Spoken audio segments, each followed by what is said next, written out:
One.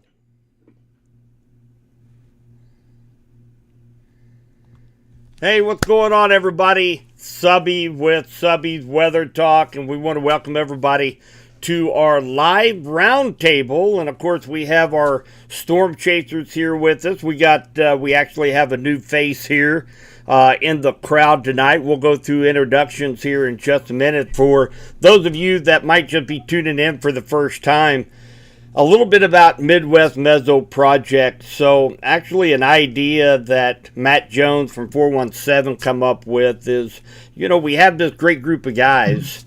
There's more than we can do than go out and chase storms and report the storms, and we want to kind of give back to the weather community. So we thought it'd be really cool if we were able to somehow come up with a way to analyze these storms, to provide data to the National Weather Service, and we're going to see some of that actually tonight here in our stream. Some of the things that actually some of us have dreamed up, like Matt, and some of us that maybe took the easy way out, like myself, and see if there's something I can buy. But we're going to talk a little bit about that tonight as well. And of course, as you guys well know, that on social media there's been big talk about severe weather coming in tomorrow all the way through next Wednesday, going to be affecting really pretty much the whole central part of the United States. So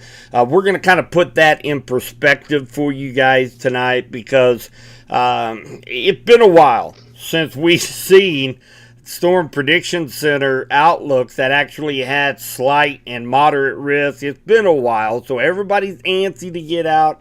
We just don't want to overhype a storm, but at the same time, we want to make sure you guys are in the know so that you can stay protected in your area. So first off, I want to introduce to you guys 417 Chasers. Tonight we have both Matt and Josh. If you guys just want to kind of raise your hand there. Those two 417 Storm Chasers, they're centered down in southwest Missouri around Springfield area. And then we go up here to our boys right here in west central Missouri. We got Nader boys. We got Levy and Isaac. And they're here. They're part of our group up in northeast Kansas. Every time I say the word Kansas, all I can think about is Jayhawks. Okay, and with me being MIZ guy, it hurts me sometimes. But we got Jeff Smith here from northeast Kansas. He takes care of really all of eastern Kansas, northwest Missouri, and parts of west central Missouri as well. So we're glad to have him on the team.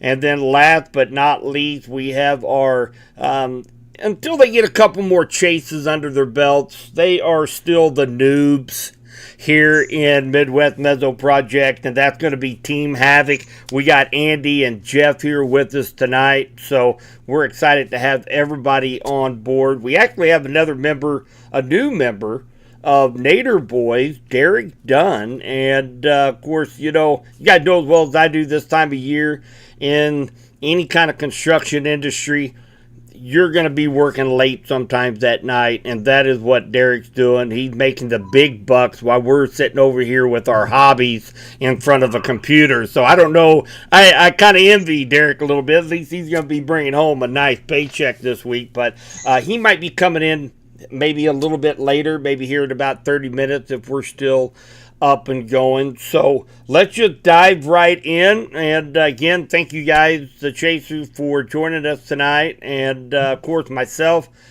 I am Jim Sublette. I am with Subby's Weather Talk. I started that here about 6-7 years ago. I am the lead atmospheric science forecaster for Raffer Media Group. We're a group of local radio station, as well as the deputy director of emergency management for our county here in west central Missouri, Henry County. So again, I'm so happy to be around this group of of young men. I can say young men because I'm the oldest one out of the whole group. So I'm privileged to be part of this group as well. So let's just jump in here. First off, I want to show everybody at home, and I'll bring this up for the chasers. You guys can see also. Let's take a look at the Storm Prediction Center 8-day forecast, kind of give you guys kind of an idea what's going on, and then we'll localize it down just a little bit.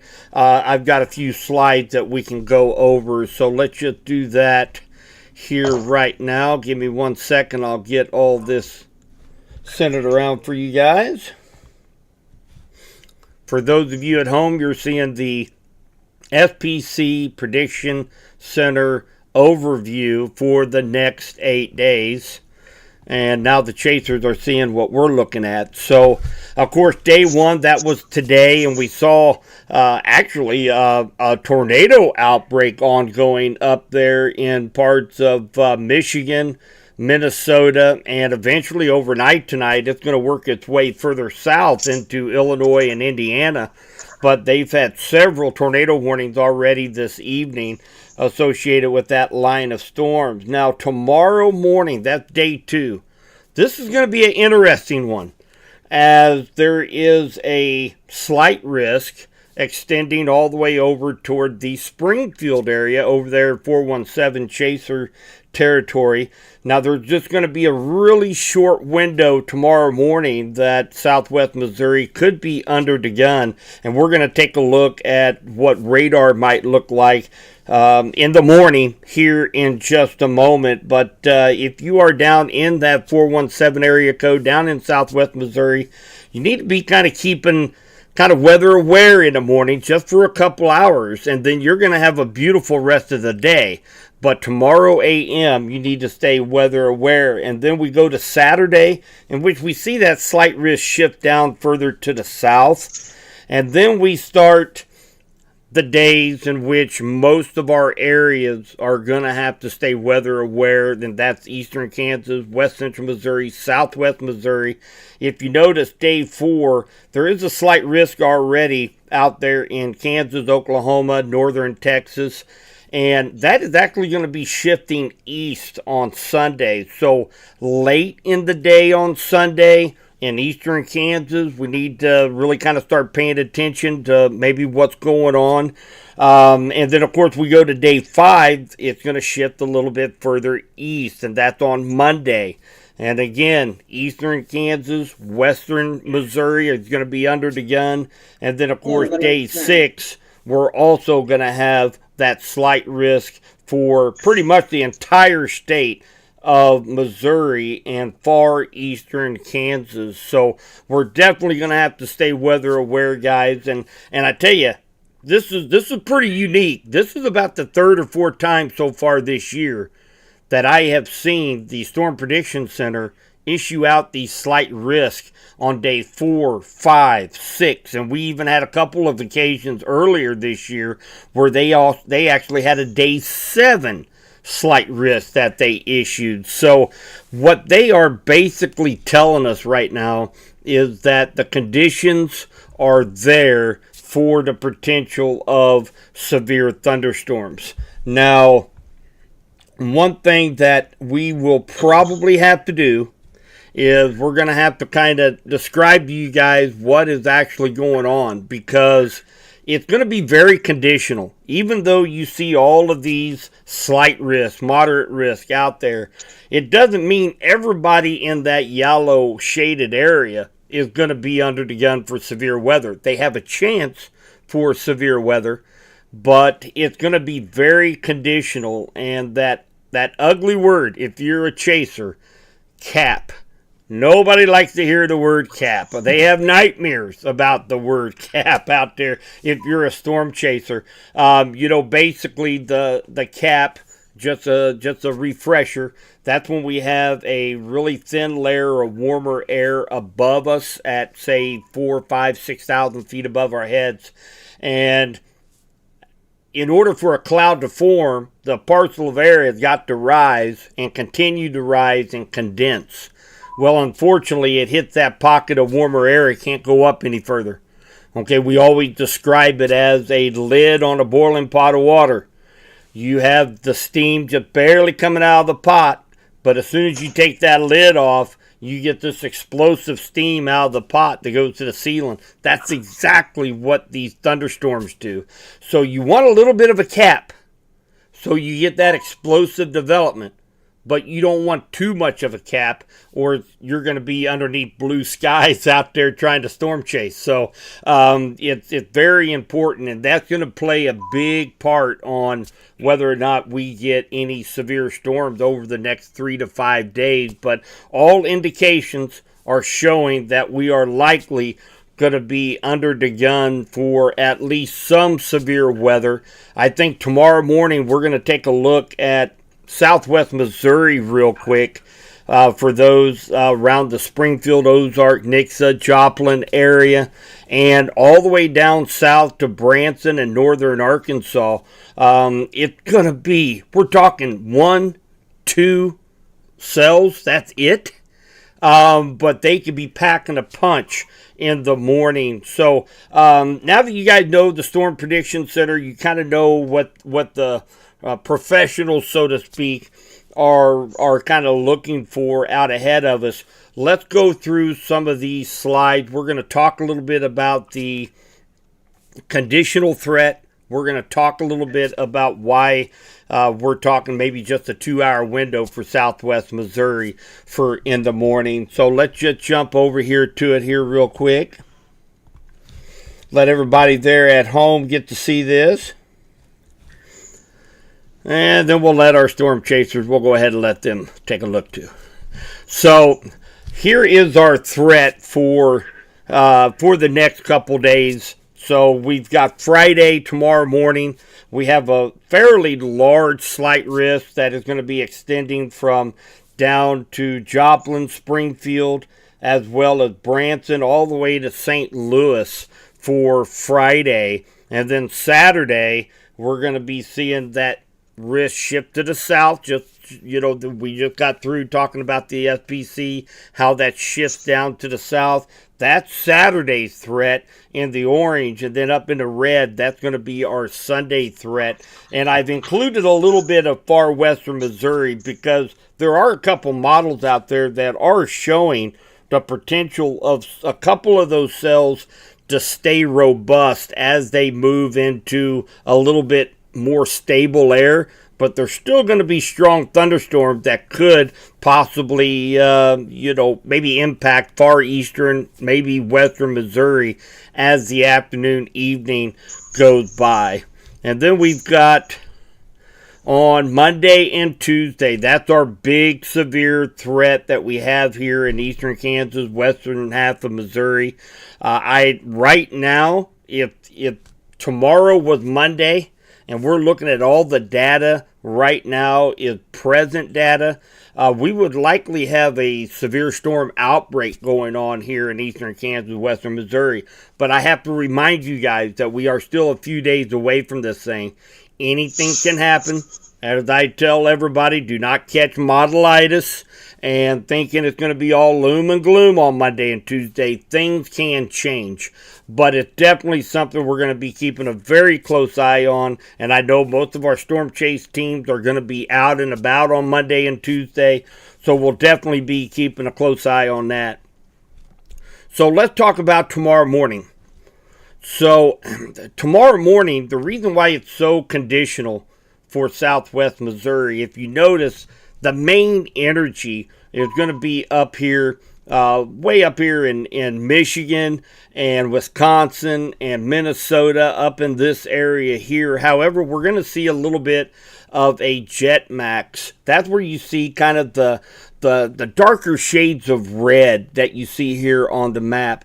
Now, one thing of note is take a look at the wind directions here. This is the 500 millibar chart. This is 18,000 feet above our heads. And we can see that we have very strong winds coming from the southwest. And you can always tell what direction these winds are coming looking at these maps by where you see the flags. That's the direction that the wind's coming from. And then, of course, depending on if it's a full flag, which is 50 knots, a full stick, which is 10 knots, or a half stick at 5 knots, you know what the wind speeds are. Now, let's go a little bit closer to the surface. Okay, let's go down to just a few thousand feet above the surface. Take a look down here in southwest Missouri. Take a look at those wind vanes. You see how now they're coming directly out of the south at about 20 knots per hour. So you have that spin in the atmosphere. This is for tomorrow morning, right around the 10, 11 a.m. time frame. We're going to have a lifting mechanism. We're going to have instability, and we're going to have wind shear.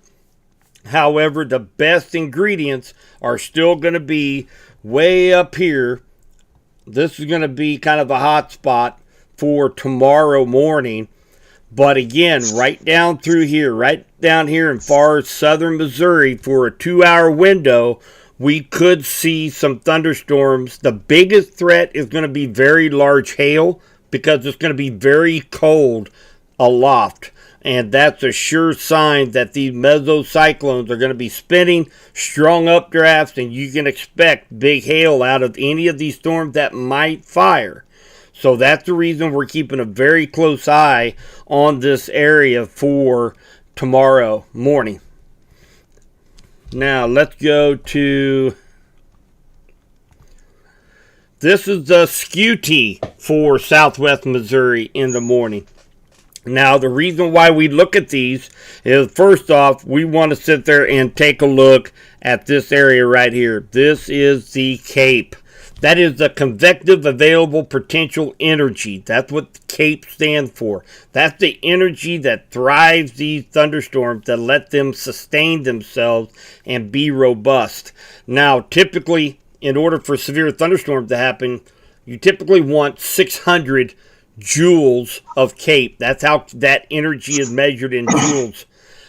Take a look at these amounts. 3,300 surface CAPE, 2,500 mid-level CAPE. So we're going to have plenty of energy down there. There's not going to be hardly any low-level capping inversion.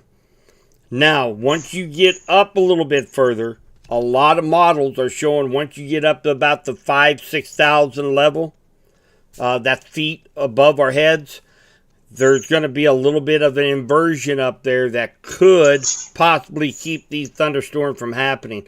But we think a couple of them are actually going to punch through and create some thunderstorms down in southwest Missouri in the morning. And of course, we are looking. Very easy way to look at these is take a look at the possible hazard type.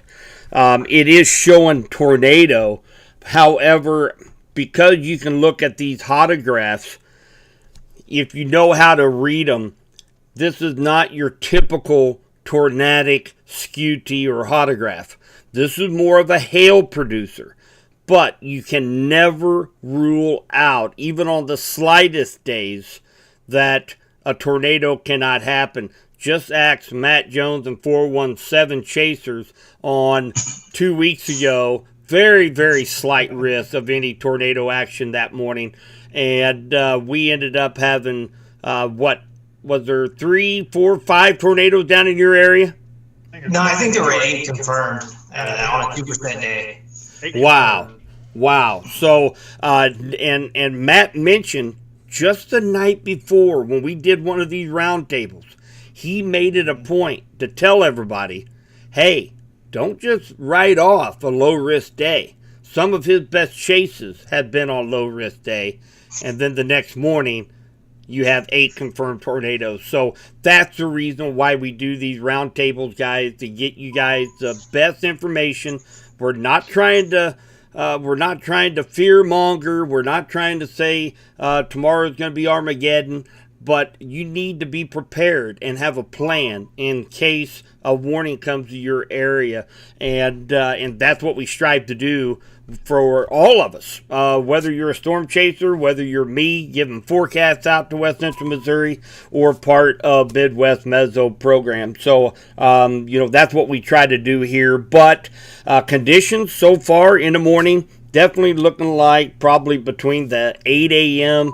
to 10, 11 a.m. time frame. Those in Southwest Missouri need to be paying attention. Not everybody's going to get wet. Not everybody's going to get a thunderstorm down there. But if a thunderstorm is able to break through the cap and form, it's going to be strong and could have that potential to become severe as well. So definitely something everybody needs to keep a close eye on. Let's jump over here now to, this is the drawback to tomorrow morning. This is going to be your mixed layer SIN, and pretty much what CIN stands for is the inhibition of convection. That's your cap. That's what's going to keep thunderstorms from happening.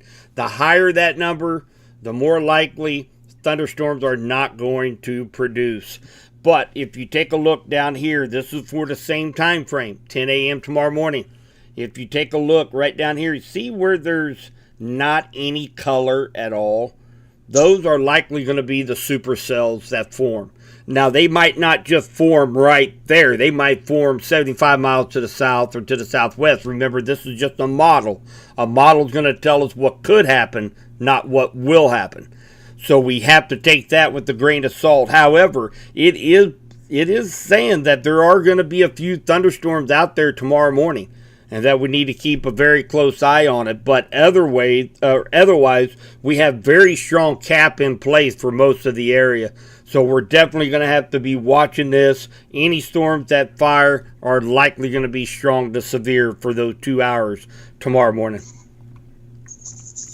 Now we're going to jump over here to Monday, over here to West Central Missouri, Eastern Kansas.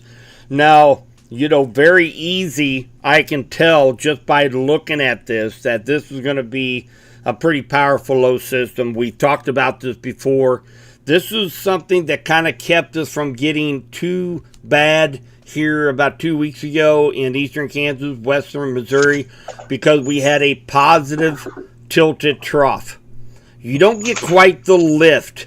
You don't quite get that spinning of winds and height than you do with a negatively tilted trough.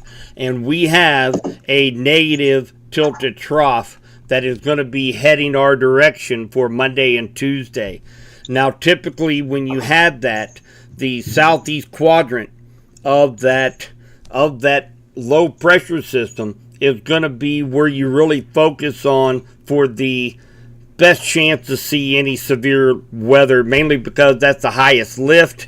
That's also going to be where you have these what's called vort max, jet max. That's when you start to see the darker shade reds move into play. And take a look at the wind shear on this. This is pretty amazing, and the skew T is really going to show you.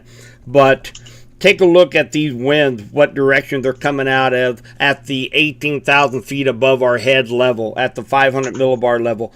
We're looking at winds coming out of the southwest relatively strongly. And let's go a little bit closer down to the surface. Look at that. Now we're completely changing directions. Now coming out of the southeast.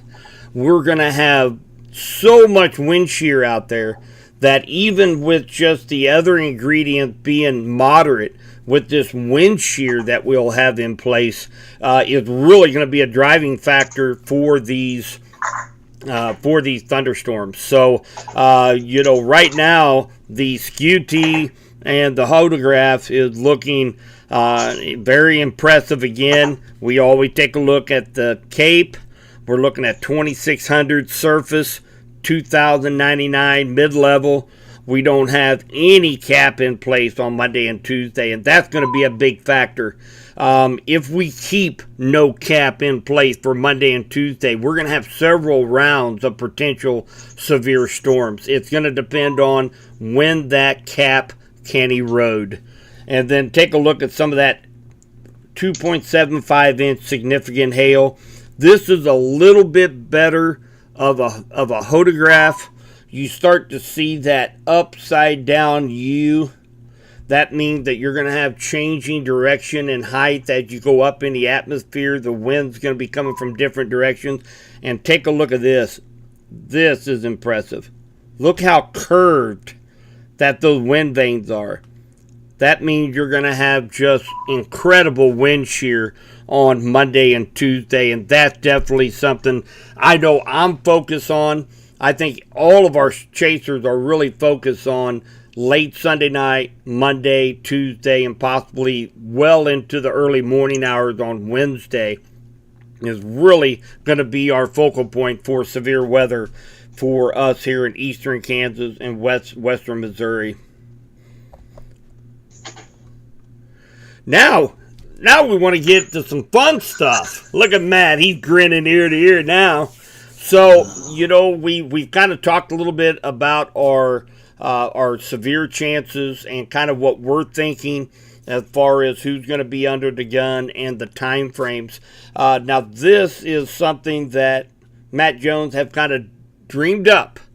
And one of the main reasons why he thought that we needed to take this group of guys that we have and form Midwest Meso project so that we can analyze these storms and be able to have a way to have data that we can share to the weather community, including the National Weather Service. And he had come up with this project. Matt, why don't you take a minute or two and describe what you got here? Yeah, that's the beast. It's going to be a ground-based probe. This is the very early stages of it. Kind of had a little setback on some of the electronics, but when it's done, it'll have a anemometer on there, and it will also have a barometric pressure sensor, temperature sensor, humidity sensor, and altitude. And then it's got the 4K camera on there, so we'll be able to take complete readings at the ground level. Because like I have my setup on my car, so that gets the 2-meter AGL reading, and then this will give us a straight ground level. So we'll be able to get, a 270-degree pan of the storm coming in for the video side, but then still be able to get wind readings at the ground, and then of course all of the atmospheric measurements as well. That's awesome. That is what I know. I'm excited. I know the rest of the team is so excited about getting some of these projects out there. We're kind of in that second half. We're kind of rounding out our severe storm season here over the next 4 or 5 weeks. But we're going to continue this all the way through the summer into the winter months. And then, of course, we'll come out in 2026, and I'm excited what you're going to come out with next, Matt. You might have a whole Tornado Intercept vehicle by 2026. That's what Josh and I were kind of laughing about because, in the off season this year, it was just the two of us. We were just doing this thing solo, and now through all this, we've made this group. And so it's like, well, I wasn't trying to do probe work by myself, but now we've got this whole thing going. And so it's like off season, man. I mean, yeah, we're gonna by next year. That's my thought. My goal is with everybody having different chase vehicles, I want to build a probe that will fit each of their vehicles to where if they're out. Because my thought is, like just doing the 417 area, that's 15,000 square miles that we cover. So having something like this or a couple of these, we'll be able to, if you need to move to a different storm, you can kick that out and it sits there and just records everything. Then you can move on to a different storm, or if you've got to move to a different location. But yeah, I mean, by this, by start of the season next year, I'm very excited about, what we're going to be able to do. Oh, I do too. when you're talking about the data and what we can collect, I was showing the guys before we went on air. Of course, I was trying to find maybe an easy way out, something that I can maybe help the team out just a little bit. I did run across a incredible instrument and relatively inexpensive, and this is a USB data recorder. And basically, you can turn this on and it will go for 96 hours and collect data. Now, what data does it collect? Let me show you what we're talking about. When we're talking about we want something to be able to collect data, to be able to send it to the National Weather Service, they can compare it to the radar depictions at a given time. They can see what the barometric pressure was right before a hailstone or a hailstorm that produced, say, some golf ball size hail or larger. This is the kind of information that we want to get out there to the professionals, to the National Weather Service, so that their researchers can help come up with ways that we can warn people, maybe give them an extra 5-10 minutes of warning time. It don't sound like a lot to you, but that is a lifetime if you have a severe thunderstorm or possibly even a tornado that is heading your direction. Having those extra 5 or 8 minutes to prepare and get yourself protected is a lifetime. So that's what we're trying to do. Let me show you. We'll go right back to the let's go back to the picture here. Let me jump over here. This is the kind of data that we're talking about. So this is an example that I took off of that little probe of mine when I was kind of experimenting. You can sit there and get the date, the time. You notice you can have graphs that's going to show you temperature, humidity, barometric pressure at any given time that you have this set to record. As you notice, I set this right outside. We were hot yesterday. We were 90 degrees. You can see the temperature line is brown, and you notice how that temperature line just keeps going up, up, up until you hit 90 degrees, and then it kind of starting to flat out. But of course, the humidity level, as you warm the atmosphere, it gives the atmosphere actually better means to be able to absorb moisture. It can hold more moisture.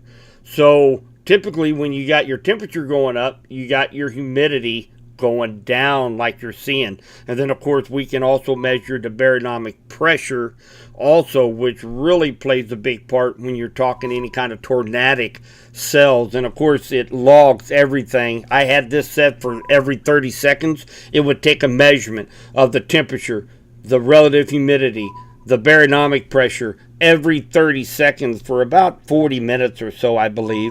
And we can utilize this information and send it over to the National Weather Service. This is the kind of data that Matt and the team talking about that we want to be able to gather to be able to let the researchers use this data to help expand in the weather community. So this is part of the reason why we are so excited over this project that we're doing. And heck, I'm just like I'm like a kid in a candy store, I mean, these guys are itching to go chasing, and I just want their data. That's all I want, is just their data. I don't care.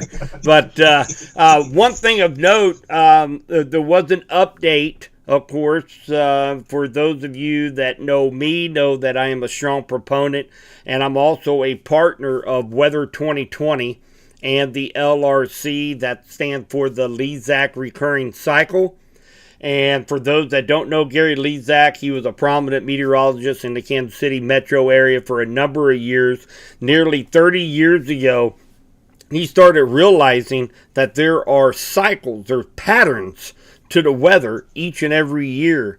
And through research and all the analytics, he has come up with this LRC model that sets up every October 6th. You ask, why October 6th? October 6th is the date in which the North Pole is dark 24 hours. It's constantly dark. That is the changing time of the weather patterns. And so we take a look at the 500 millibar chart that we were just looking. That is the area where the jet streams are located. Jet streams propel these storm systems. And we take a look at when they repeat themselves, when they look identical, say 30 days ago, and they mark it. And then eventually they will come up with the number of days in between the cycles. And once they figure that out, long-range forecasting is a breeze. They can go out 120 days, in which right now the 120-day forecast is 91% accurate, based on 87% accurate for a 3-day forecast from the National Weather Service. It is amazing. So back in the first week of February, Weather 2020 and the LRC came out with their storm prediction guide for the spring severe thunderstorms. So far, 100% accurate with the dates. I've had the dates up on my dry erase board since the day after Thanksgiving. And these things have come perfectly each and every time. And it's mind-blowing.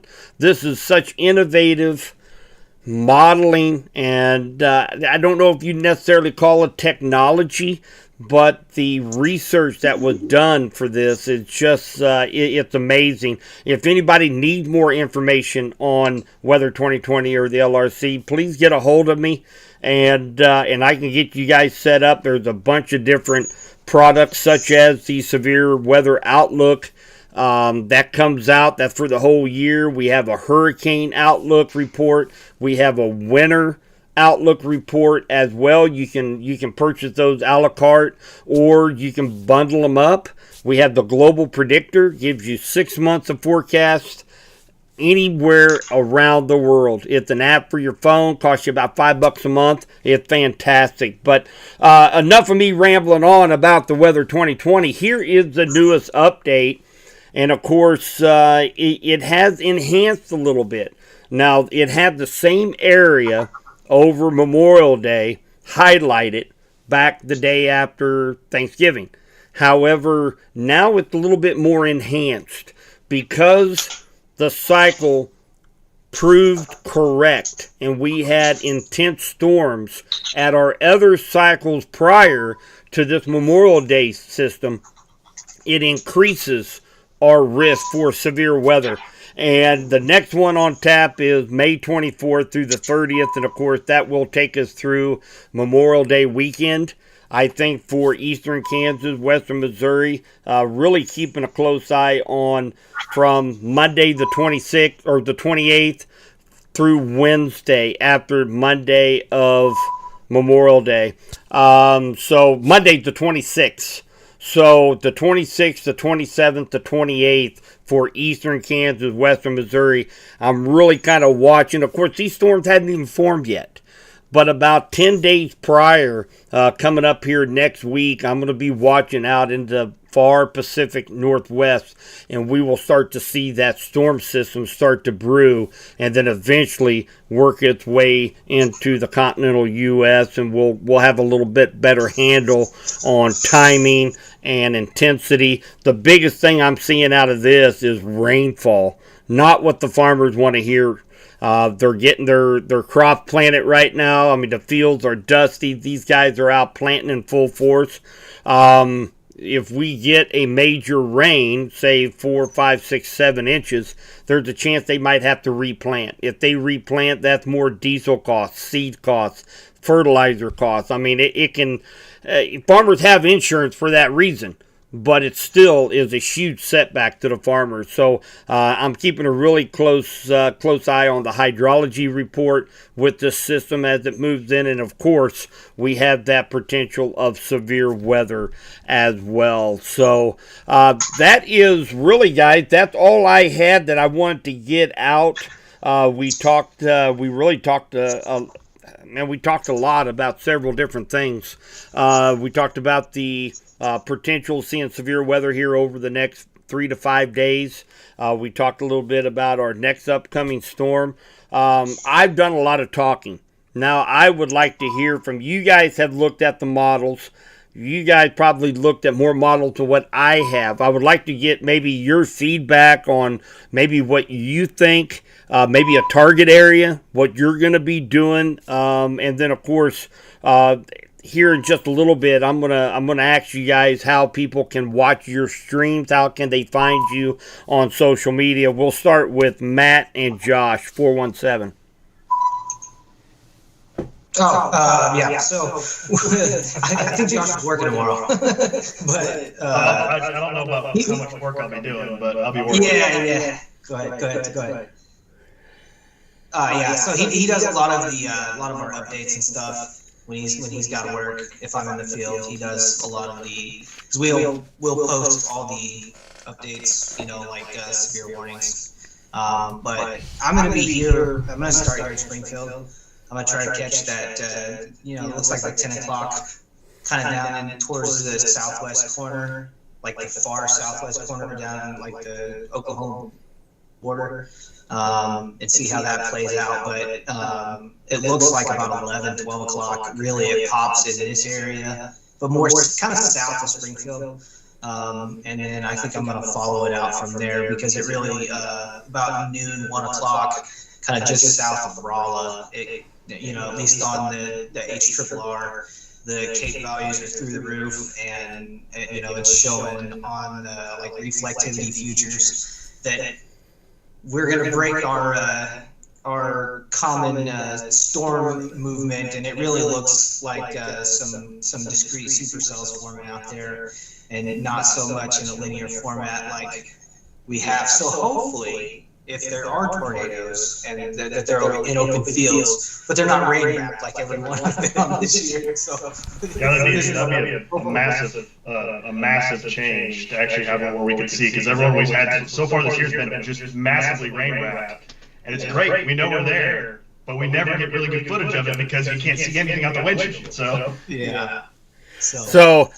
And of course, 417, as Matt said, they're going to be down far southwest Missouri, maybe on the Oklahoma side, and that's where we're going to kind of be seeing. I want to show those at home, and I'll let you guys see this as well. We're looking at the short-term model here, the HRRR, and we start off about 9 o'clock tomorrow morning. When we're talking about an isolated thunderstorm, this is an absolute textbook example, because as we go to the 10 o'clock hour, look at that one little cell down here in a far southwest corner. This is likely going to be severe, strong to severe, very, very quickly, because the ingredients are going to be totally ripe down there at that time. Now, as we go to the 11 o'clock hour, notice it expands just a little bit. And again, just a little bit south of Springfield. And then, of course, as Matt was saying, once you get to the noon, 1 o'clock time frame, now we're south of Rolla. These things are going to be trucking at a pretty good speed, too. As when I looked at the latest SCUTI, they're going to be rolling about 45 to 50 miles per hour tomorrow morning. They're going to be riding along a jet streak in the morning, in which, up there at anywhere between 10 to 18,000 feet above our head, winds are going to be blowing at, 60, 70, 80 miles an hour. So these things are going to be trucking. It's going to be tough to stay out in front of them. It's going to be very important to get set when that first cell pops down here in far southwest Missouri, because it's likely going to become severe very, very quickly. So, okay, so I think, and correct me if I'm wrong, but I believe that Team Havoc also had mentioned that they are going to be heading down towards southwest Missouri. And Andy and Jeff, why don't you guys tell us a little bit about the setup, maybe for tomorrow morning, where your target area is, and maybe going forward through the weekend. Yeah, I mean, everything looks good minus the cap. We're going to be down in the southwest area. Kind of really have the same plan as Matt. I don't know how long, how far we're going to follow it, but we'll definitely be down that area. As far as the rest of the weekend, into Monday and Tuesday, we're keeping our eye on that as well. Just going to keep looking at models, see where we need to be at, see if we need to take off work, that kind of deal. So. If you start to get a little sick, I've heard there's been some bugs rolling around, around West Central Missouri. So, Jeff has been the quiet one for Team Havoc. And actually, I got the privilege to go down with Team Havoc with both Jeff and Andy. We went down to a little community of Archie, Missouri last week. We got to teach about 300 kids from kindergarten to 4th grade. We had a blast doing it.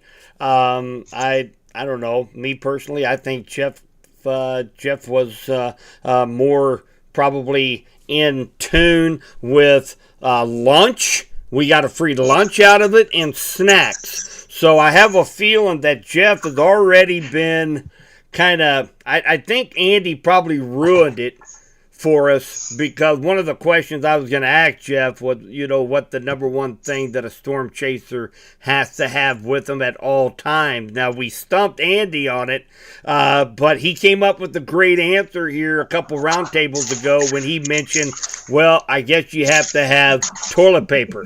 Well, that was a heck of a great answer, so I give him half credit on that. But, Jeff, real quickly, hey, you're the newbie. We talked a little bit about it on the podcast, but why don't you explain to us your passion for the weather, how you got started? Yeah, how I got started. We were just working one day, and Andy come up to me. He goes, "Hey, you want to go chase some tornadoes?" And I was like, "Okay, sure." Don't know much about it and all that, but I was like, "I'll be your driver. You just tell me where to go." So it started off from there. That's awesome. That sounds oddly familiar from what Matt did to me.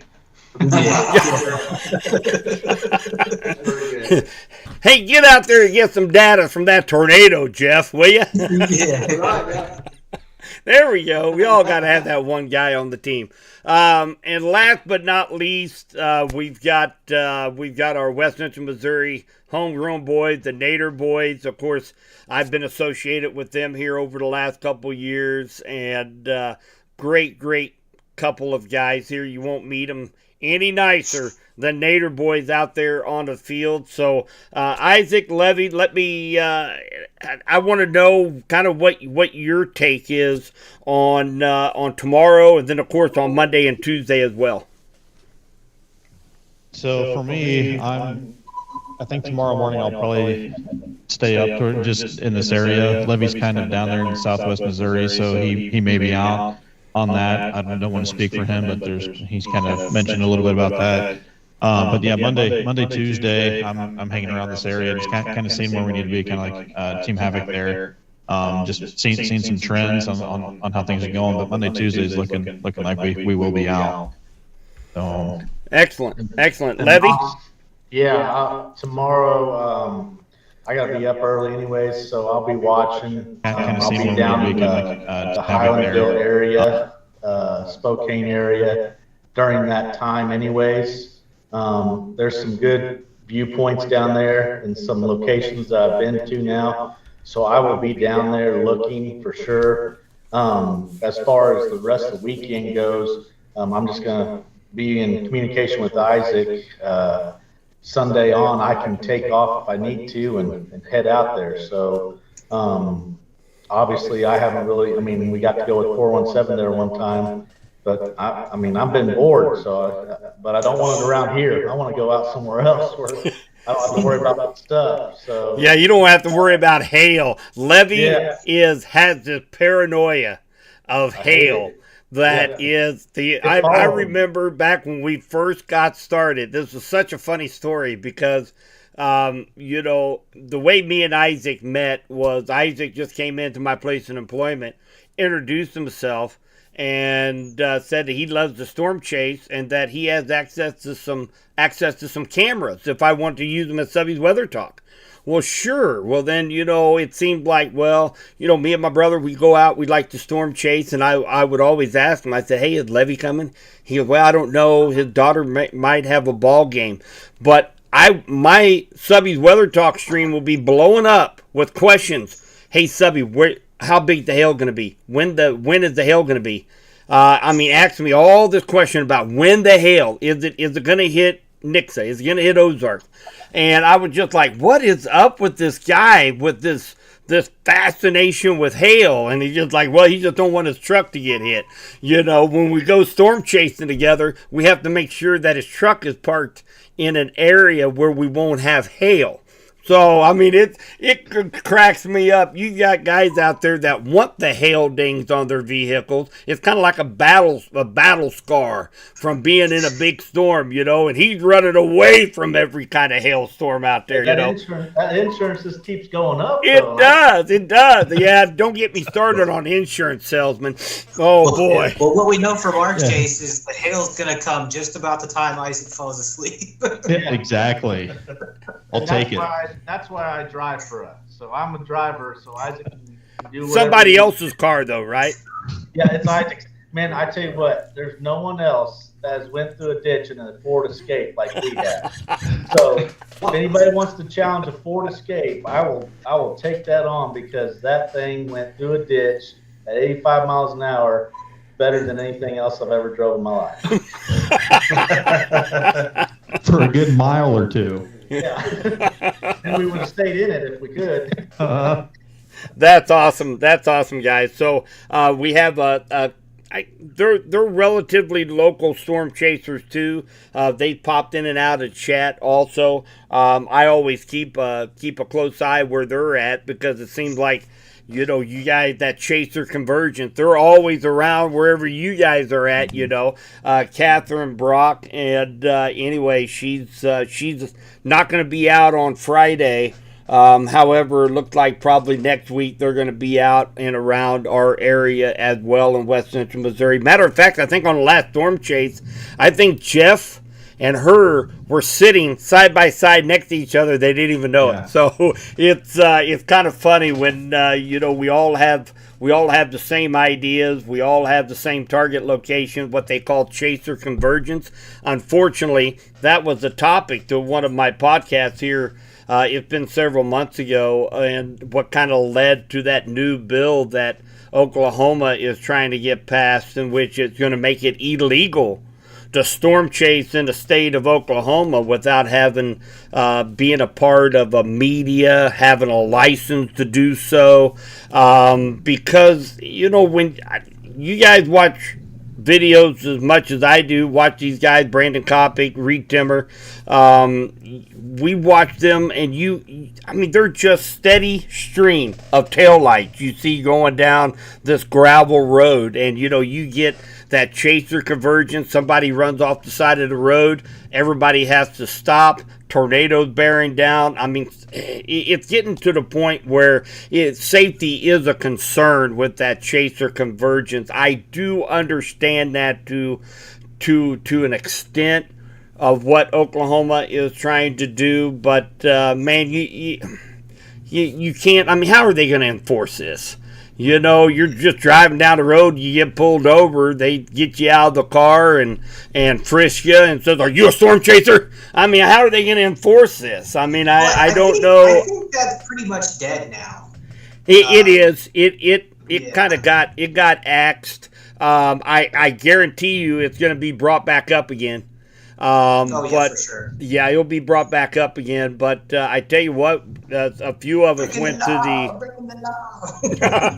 a few of us went to the Storm Chasers Summit up in Kansas back here this last winter, and that was a big topic that they brought up, was this because if Oklahoma passes this, I guarantee you that's just going to be a starting point, and then all of Tornado Alley, Dixie Alley, all the states are going to introduce something, and it's just going to make it, with all the cuts, the reason why I'm against it, I understand the safety concerns.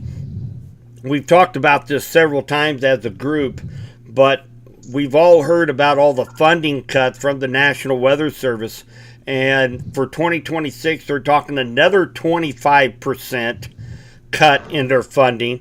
And now we have to worry about private militias that are wanting to tear down NextRad towers because they think it's actually affecting that National Weather Service is releasing some eons in the air that's creating that's making us sick.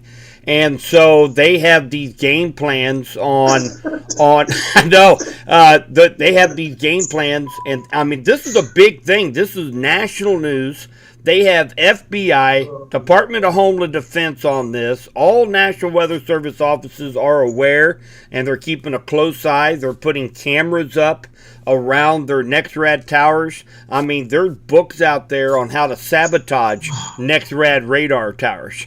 I mean, it's just unreal. It's unreal. And so, if we don't have the funding for outdoor tornado sirens, we don't have funding for staff to be watching these severe thunderstorms as they go into a 47 county area, we're going to be relied on the storm chasers to get these warnings out there to people. I mean, I rely on you guys to let me know what's going on the ground while I'm stuck behind a computer screen watching radar.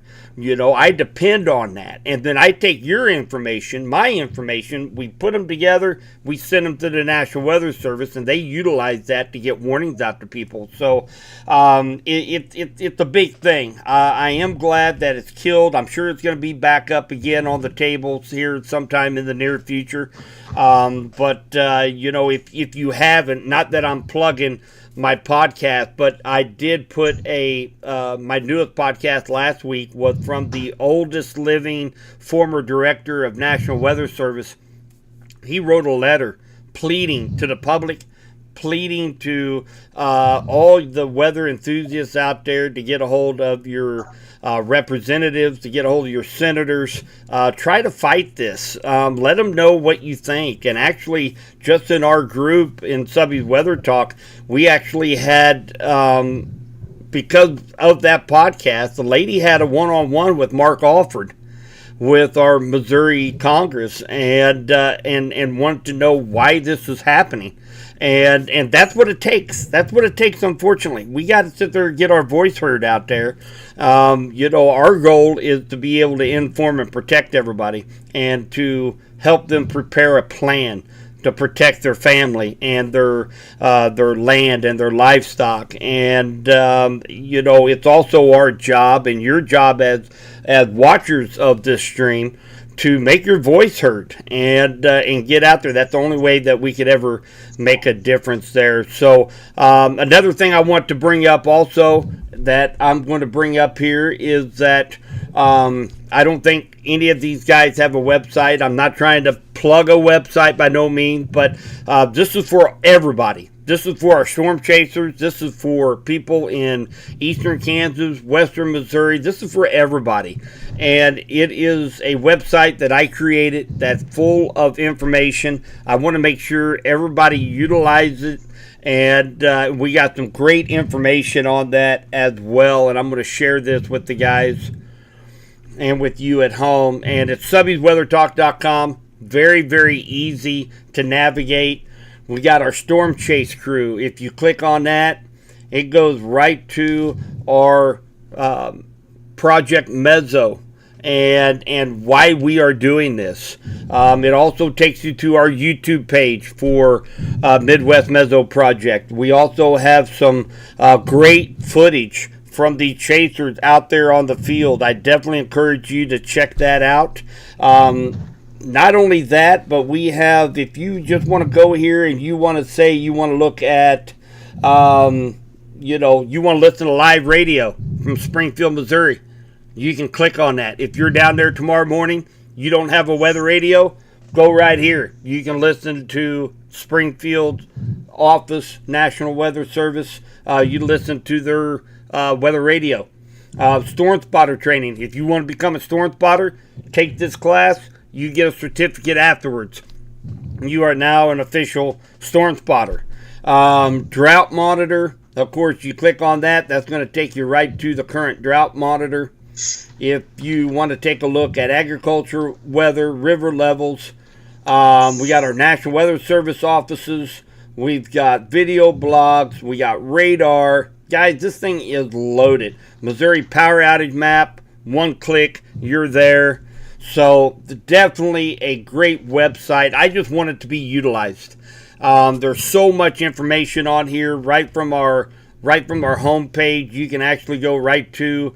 It works really good on cell phone and tablets, but you have a radar here that has over 50 different radars that you can go through and take a look at, from snow depth, thunderstorms, warnings, cloud base, the Cape. Remember, that's what we were talking about, the convective available potential energy. You can go right there and see what the forecast for our Cape is in our area for tomorrow. You can do it all from right here at your fingertips. So I just want people to utilize it. And of course, you can check out the podcast. And I've done everybody a podcast with the exception of 417 Storm Chasers.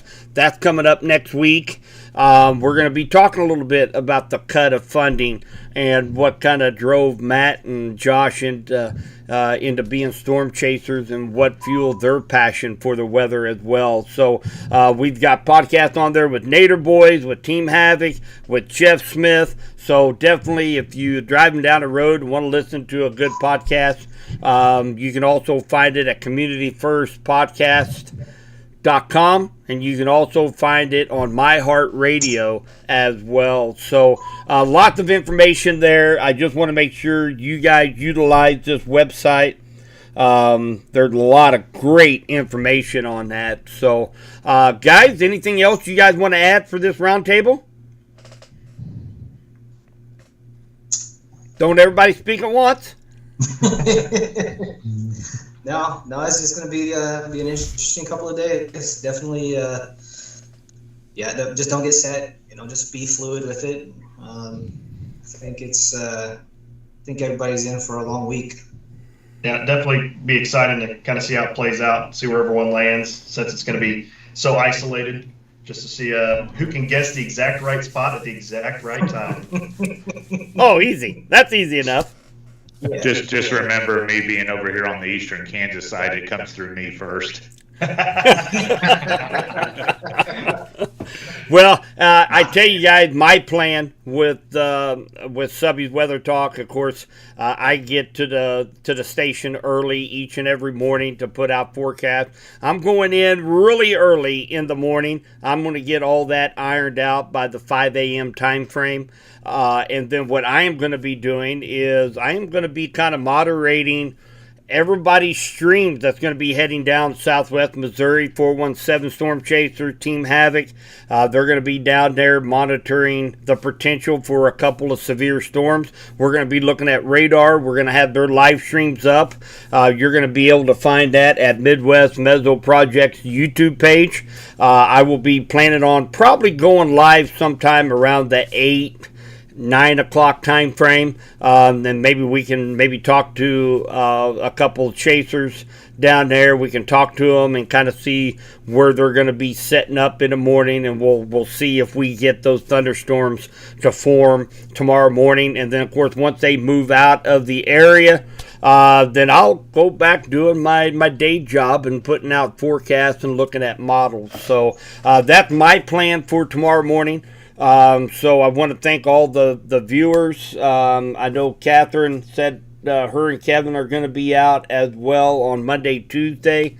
And of course, we do all this, guys, so that we can get information out to you guys. We have a great time. We all have a passion for the weather, but we also have a responsibility, I think. I feel like that. I'm sure you guys feel that way too.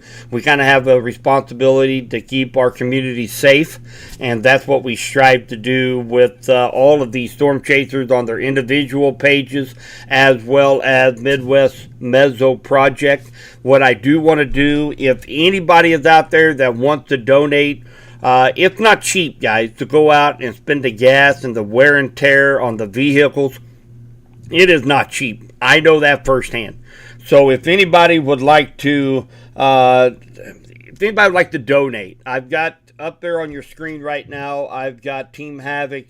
We've got Nader Boy, Storm Chaser Jeff Smith, 417 Storm Chasers. You got their Venmo, your PayPal accounts up there. I'll give you just a minute that you can write that down. And of course, if you miss it, you can always get a hold of one of us on our Facebook pages. We'll be more than happy to share that information with you. But again, it's a very costly hobby. It's a costly passion, but it's something that we got to have out here in our area. And again, we have that responsibility to get that information to you guys, and we hope you guys appreciate it. So that is their information. So I guess till tomorrow morning, it's going to come bright and early.